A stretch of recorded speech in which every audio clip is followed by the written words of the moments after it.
Dear students, matric space के इस video में बचे हुए बस 2-3 क्वेश्चन हैं।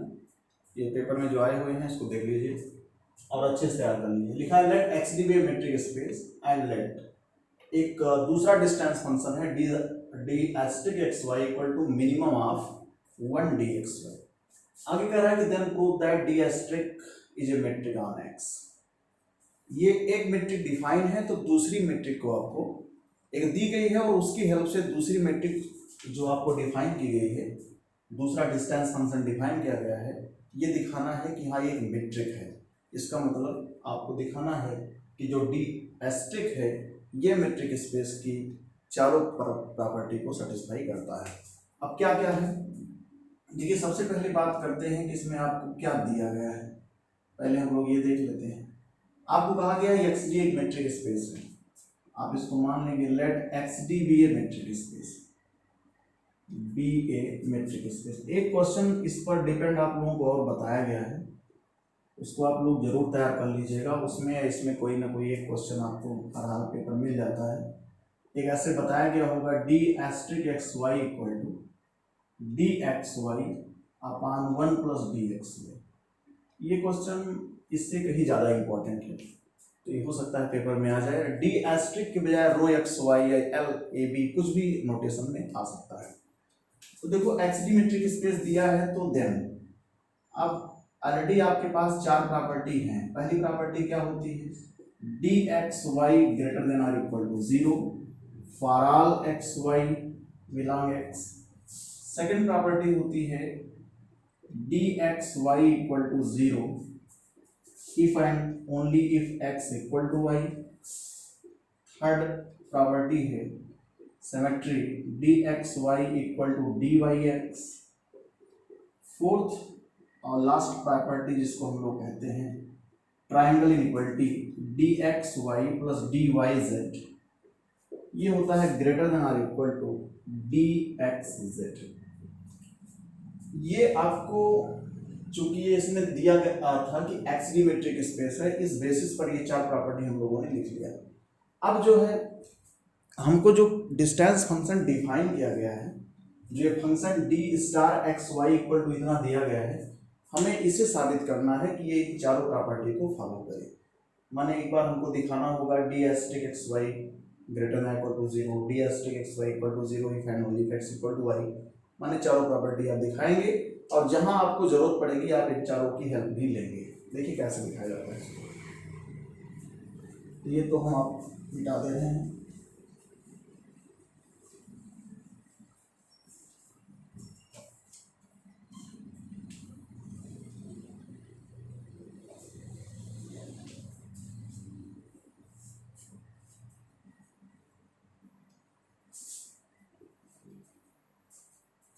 इसको तो आप गिवन दैट के तौर पर लिखेंगे आल्सो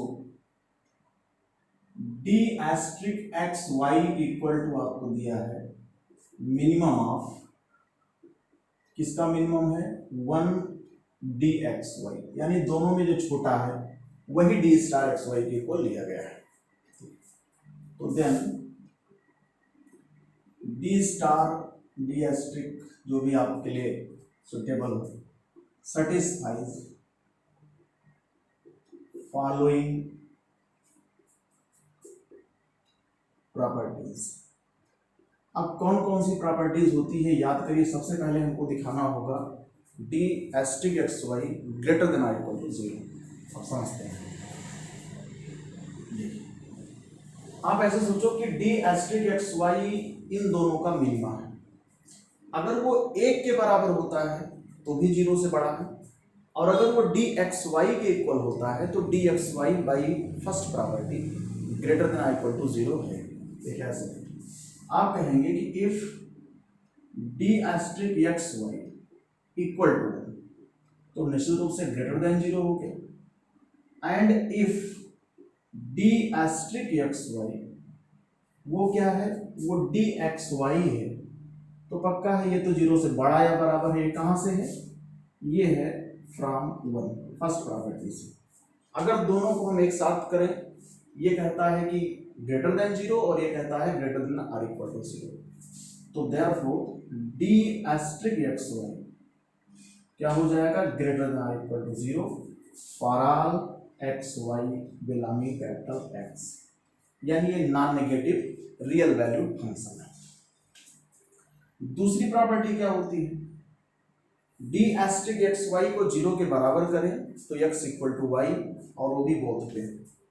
अब यहाँ पे समझने की जरूरत है, इफ अगर हम डी एस्ट्रिक एक्स वाई को 0 को इक्वल करते हैं तो आप जानते हैं इन दोनों का मिनिमम होने के नाते ये 1 के इक्वल तो हो नहीं सकता, इसका मतलब ये डी एक्स वाई के इक्वल होगा। तो अगर इतना इक्वल टू 0 है तो ये तुरंत इंप्लाई करेगा कि d x Y equal to 0, ना कि 1 इक्वल टू 0। और d x Y equal to 0 कब है, if and only if x equal to y. ये कहां से है, ये है फ्रॉम सेकंड। इसका मतलब ये हुआ कि हम इसको फाइनली लिख सकते हैं कि d asterisk x Y equal to 0 if and only if x equal to y. ये हो गई इसकी सेकंड प्रॉपर्टी। अब थर्ड प्रॉपर्टी देखते हैं। थर्ड देखिए इतने में ही आ जाएंगे। थर्ड में आपको सिमेट्री दिखाना होता है, तो आपको d asterisk x Y equal to दिया है मिनिमम ऑफ किसका किसका मिनिमा है, 1 और डी एक्स वाई।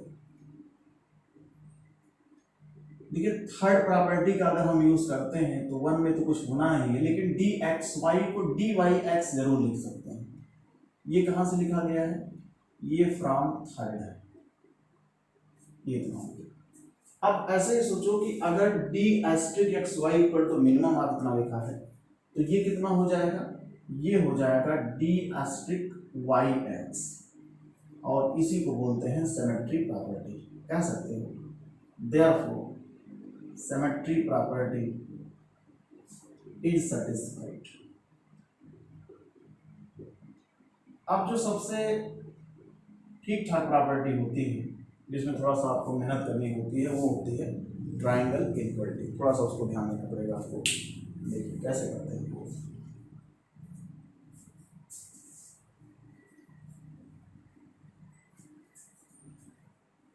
बहुत आसानी से उसको आपको बता दे रहे हैं, एक ही बार इसको समझेंगे तो कर ले जाएंगे।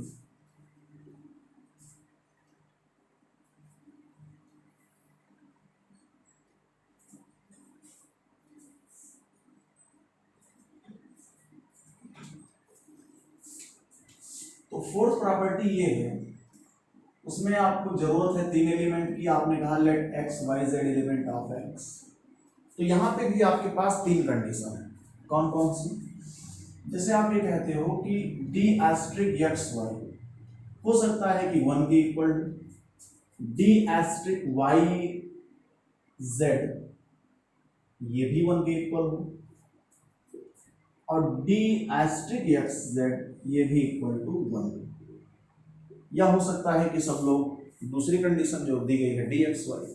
तो अगर ऐसा होता है तो इस कंडीशन में d asterisk x y plus d asterisk y z, जो कि 1 + 1 यानी कि ये 2 के बराबर आएंगे, निश्चित रूप से ग्रेटर देन हो गया डी एस्ट्रिक एक्स जेड के।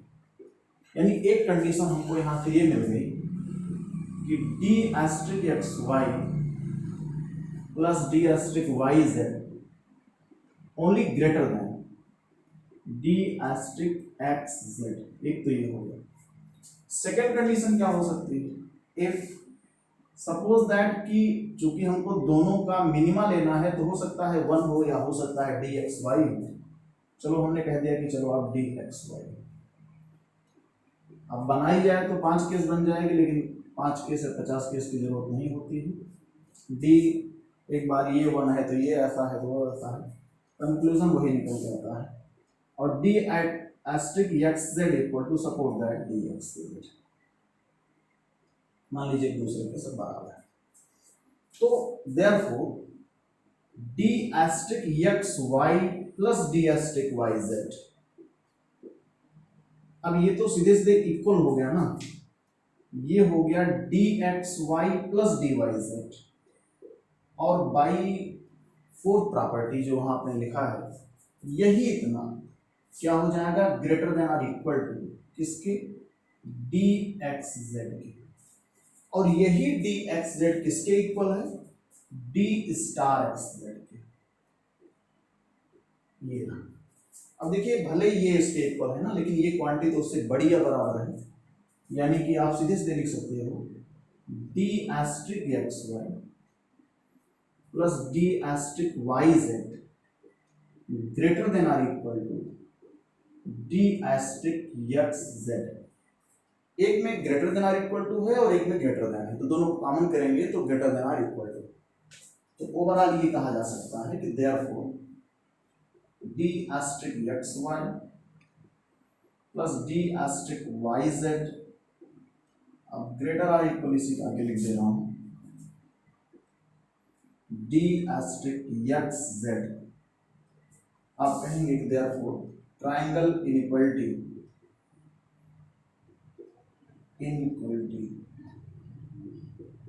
आप लिख सकते हैं होल्ड्स। तो इसका ये मतलब है कि d star is a metric on x, हमको इतना प्रूव करना था, और ये देखो चारों सेटिस्फाई उसने कर दिया प्रॉपर्टी। आप कहेंगे therefore d star is a metric on x for x over x. इसमें थोड़ा सा आपको एक्स्ट्रा चीज बता दे रहा हूँ।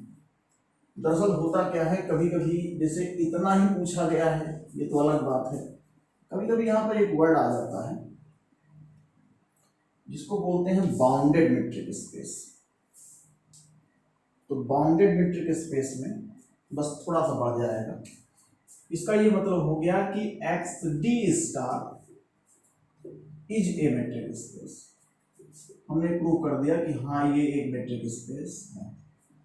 अब ये थोड़ा सा एक्स्ट्रा क्वेश्चन जान दो आल्सो। जैसे आपको जो डिफाइन किया गया है d asterisk x Y equal to क्या है, मिनिमम है किसका किसका है 1 और डी एक्स वाई। मुझे 1 के बारे में तो पता है, लेकिन डी एक्स वाई क्या है ये नहीं पता है। लेकिन डी एक्स वाई 0 से बड़ा है, 0 के बराबर है, बड़ा में पता नहीं कितना बड़ा है, लेकिन कुछ भी हो ओवरऑल ये जो वैल्यू आएगी ये लेस आर इक्वल टू 1 ही आएगी, लेस आर इक्वल 1।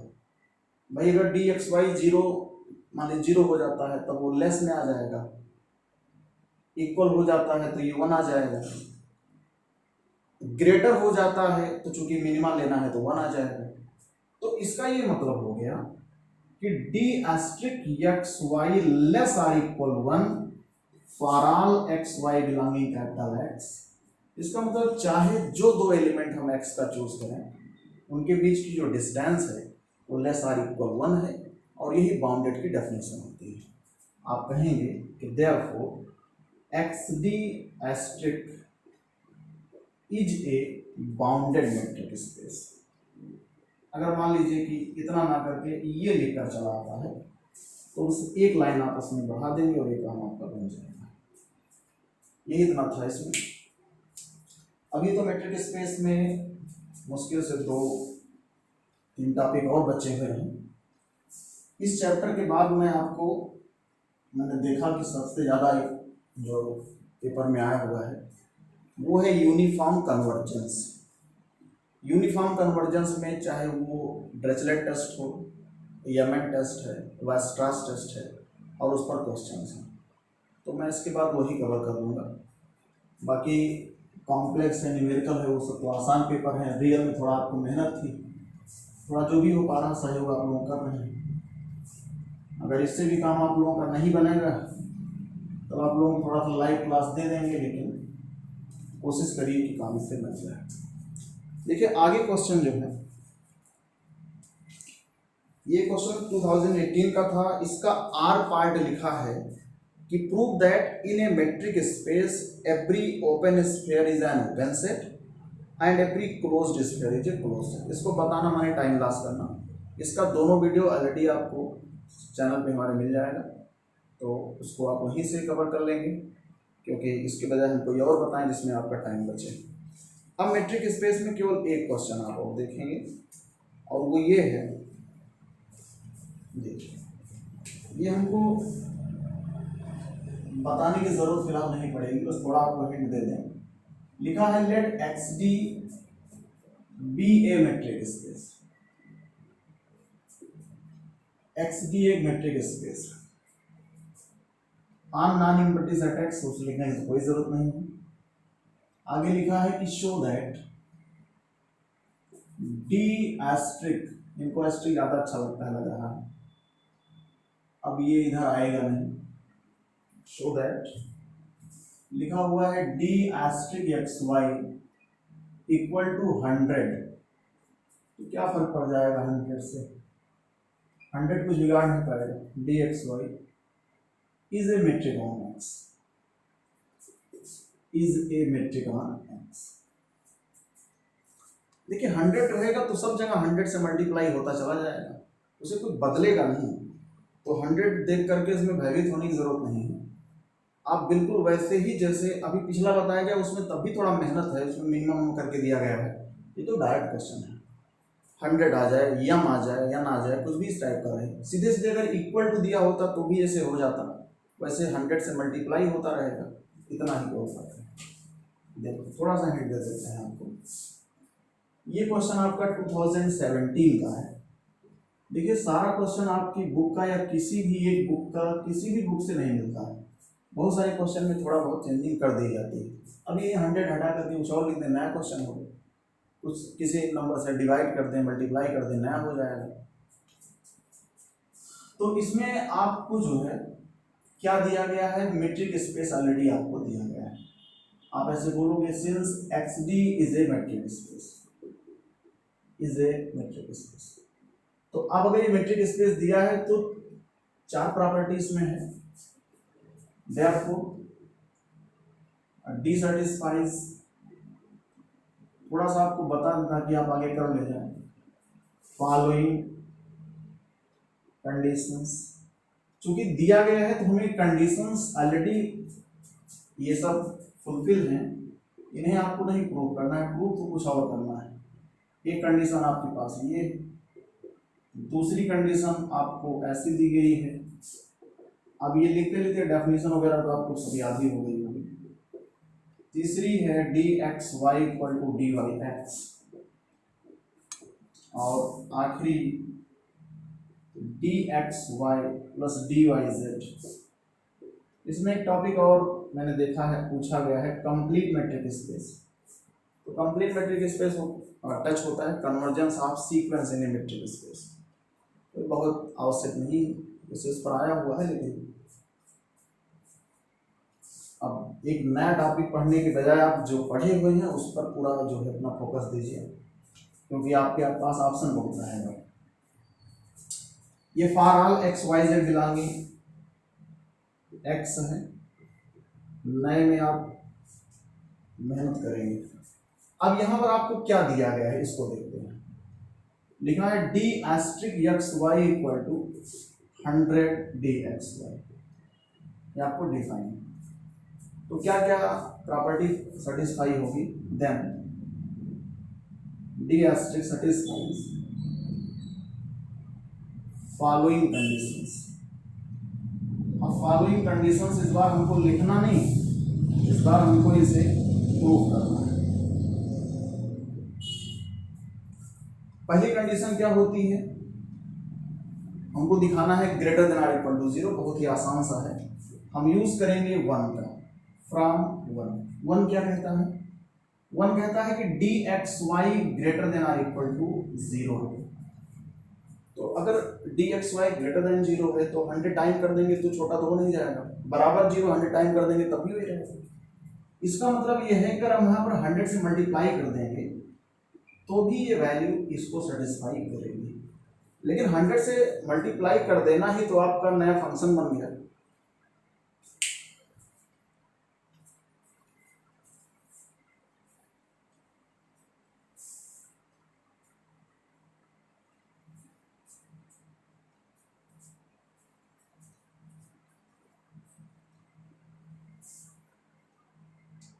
चलिए इसको पूरा क्लियर ही कर देते हैं।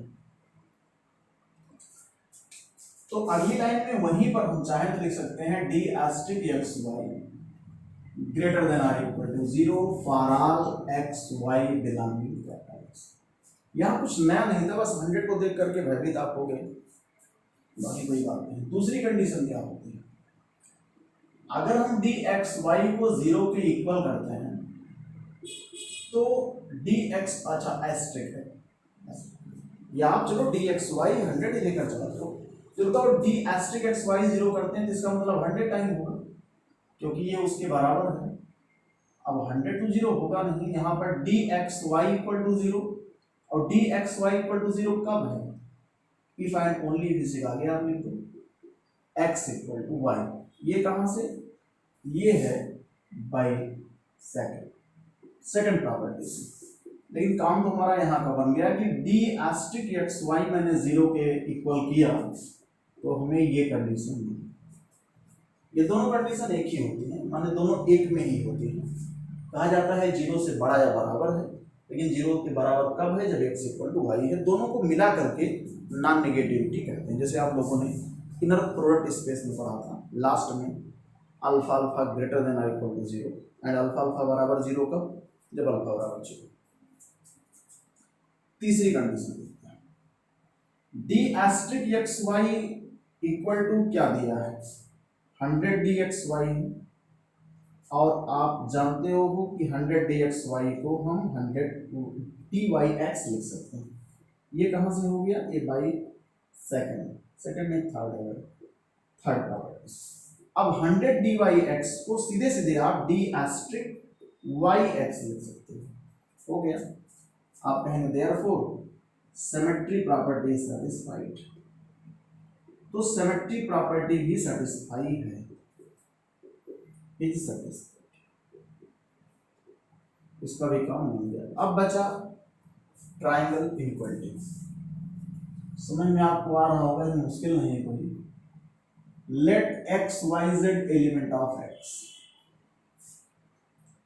तो D asterisk x Y equal to 100 D x Y, ऐसे करते चलेगा। इसमें 100 से तो मल्टीप्लाई है, कुछ खास है, लेकिन वैसे चाहे तो डायरेक्ट भी कर सकते हैं। इसे डायरेक्ट कैसे कर सकते हैं? डायरेक्ट देख लीजिए। डायरेक्ट कैसे? देखो, हम कहते हैं कि फ्रॉम 4, जो 4 हमारे पास कंडीशन है वो क्या कहती है? D x y plus d y z greater than or equal to d x z. अगर इनइक्वालिटी है और 100 से मल्टीप्लाई आप करेंगे तो चूंकि वो पॉजिटिव है तो इसलिए इनइक्वालिटी डिस्टर्ब तो होगी नहीं, यानी कि 100 D x y plus 100 d y z greater than or equal to 100 D x z. यही हम अलग अलग लिखने जा रहे थे और सबकी वैल्यू अलग अलग। 100 डी एक्स वाई कितना हो जाएगा? डी एस्ट्रिक एक्स वाई, ये हो जाएगा डी एस्ट्रिक वाई जेड, और ये हो जाएगा डी एस्ट्रिक एक्स जेड। इसका मतलब ये हो गया कि triangle inequality holds. Triangle inequality holds, satisfy कर रहे हैं, ट्राइंगल सेटिस्फाई है। आप कहेंगे कि therefore d asterisk is a metric on x, और यही आपको इतना प्रूफ करना था। मैट्रिक स्पेस में हमने बताया इसके अलावा every open sphere is an open set and close sphere is a close set, दोनों एक में ही आया है, दोनों की इंडिविजुअल वीडियो है, और इसको आप प्रिपेयर कर लो।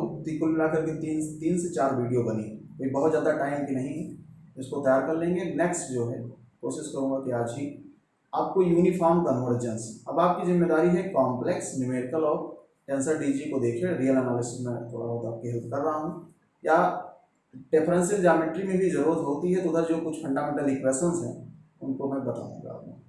ठीक है, पढ़ते रहिए। Thank you so much.